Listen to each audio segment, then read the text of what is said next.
Bruh, I'm always overheating when I'm filming. Now let me tell you something about myself, honey. I have a really short attention span, and that especially counts for TV shows. I generally don't watch TV shows because if I'm not extremely engaged, you know I'm not watching that shit. Like, even if I'm actually watching it, I may as well not be watching it at all because, honey, I have no idea what's going on. I'm confused. With that being said, you know the information I'm about to give you today is extremely valuable. Bro, my nose itches. So today I'm going to be suggesting a list of TV shows you guys should binge watch during quarantine. And this isn't one of those basic lists, trust me, because I can guarantee that there's going to be a show for everyone in this list.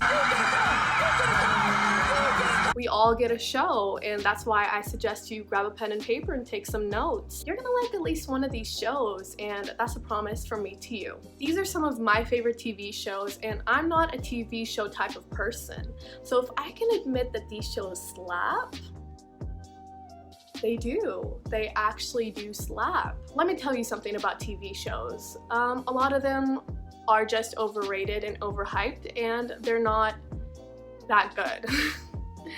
And I could say that about a lot of TV shows that I've heard of, but I'm not going to be talking about that right now. I'm going to be talking about the TV shows that actually deserve my time and effort, and they deserve your time and effort too. So just listen to me today, and I'm going to be telling you about around 8 TV shows that I really love, and I think you'll love too. So the first show on my list is Gilmore Girls, and if you know me personally, you know I'm fucking obsessed with this show. Like, it's amazing and I can't handle it. It has my whole heart. I used to watch it religiously when I was in high school because I wanted to be just like Rory Gilmore, but I'm nothing like Rory Gilmore. So that was very unfortunate, and it was a very tough epiphany to get over. So without giving too much away about the show and the storyline, all I'm gonna say is that this show is about a mom and her daughter and their relationship. So let me give you some background information. So the mom got pregnant at 16 and she had her baby at 16, obviously.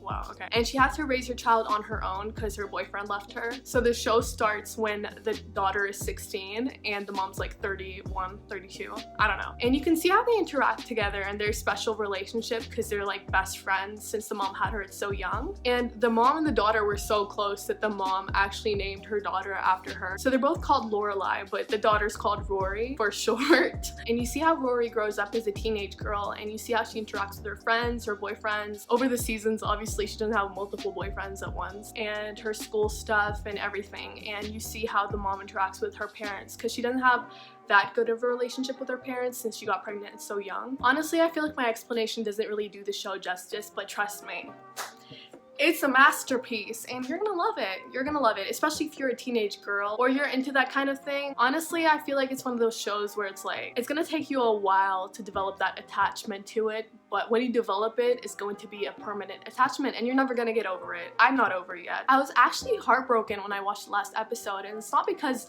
the ending was sad or anything, but it's because I was so attached to these characters' lives and literally what they were doing that I actually didn't know what I would do with my life now that it was over. It's literally one of those shows. The second show I have on my list is On My Block, and this is another one of my absolute favorites. Okay, so a summary of this show is that it's about 4 kids that live in this neighborhood in LA, and it's kind of a dangerous neighborhood because there's like so many gangs there.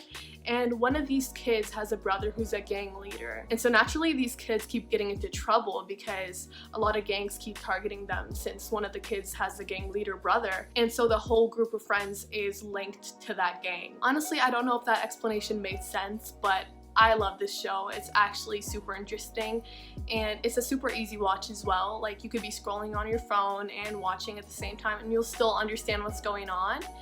And it's actually not one of those shows where you have to watch a few episodes to get what's happening and to get really invested in the show, because a lot of the time that's how shows lose my attention, honey, and it happens a lot. Also, one thing about the show is that each season has like 8 or 10 episodes. I can't remember. The last season was like 8 episodes long, but I think the other ones were 10 episodes long. So the seasons aren't that long. So I think they get straight to the point from the very first episode, which is a good thing. So another show I would suggest you guys watch is RuPaul's Drag Race, and this is more so for the people that are into that reality TV show kind of thing. So I'm assuming everyone's heard of this show, or most people have heard of this show, because it's been around for literally forever. But for those who have never heard of it, I'm about to explain. So at the beginning of each season, I think there's 12 queens, and they're chosen from like audition tapes. So originally there's like a bunch of queens that audition, and then RuPaul or like the casting crew choose the 12 best. So basically they're the best of the best at that time. And for each episode, there's a mini challenge and a main challenge,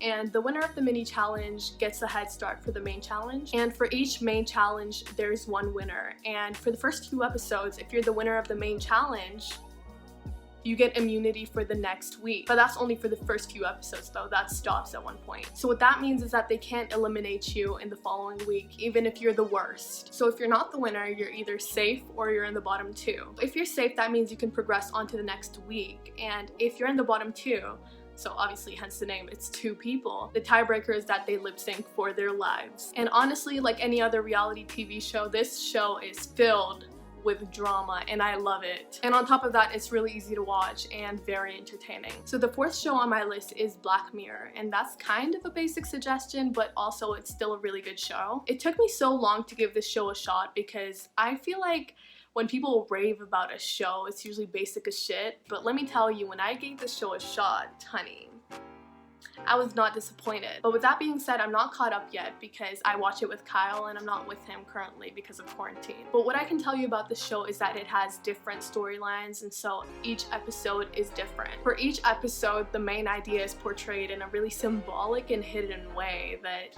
you're gonna have to sit down afterwards and actually think about what you just watched and just absorb the actual idea. And sometimes I don't even get it. I have to ask Kyle, like, what just happened? I don't understand. Overall, the show addresses different issues that we have in society in a really disturbing way so that it sticks in your head in a way, and also because these issues are actually disturbing at their core. The 5th show on my list is Big Mouth, and Big Mouth is fucking hilarious, let me tell you. It's one of my favorite cartoons, and I 10 out of 10 recommend. It basically talks about the different changes that teenagers go through when they hit puberty, and like everyone has their own hormone monster that lives in each kid's head, and it kind of like tells you what they think as a teenager, and it's just super awkward and I love it. Just think about the dumbest humor you could possibly imagine. It's literally that, which makes it super funny in my opinion. And I'd say that this show is really easy to watch, so it's best for people that like to multitask. The 6th show on my list is Archer, and it happens to be another really funny cartoon. It's just something about really dry and sarcastic humor that draws me to a show, and it makes me love it for some reason. So basically it's about secret agents that work at a company,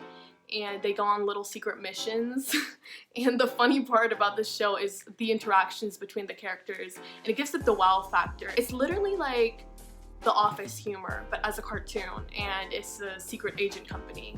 So not really like The Office, but the humor is like The Office. The 7th show on my list is a really basic one, but it's also a really good show, and it's Pretty Little Liars. So everyone knows what that show is about. It's pretty much about 4 girls that lose one of their friends, and after she dies or after she goes missing, they keep getting blackmailed and threatened through notes and texts by someone called A. And that's all I'm gonna say about the show. I'm not gonna reveal too much about the show for anyone that hasn't watched it yet. But what I will say about the show is that you need to stay really focused to get the gist of what's happening. And my 8th and final show is Tokyo Ghoul. Now, Tokyo Ghoul is fucking crazy, bro. It's an anime that revolves around this character that lives in a world where there's regular humans and also ghouls that feed on humans. And I'm not gonna say anything else about this show because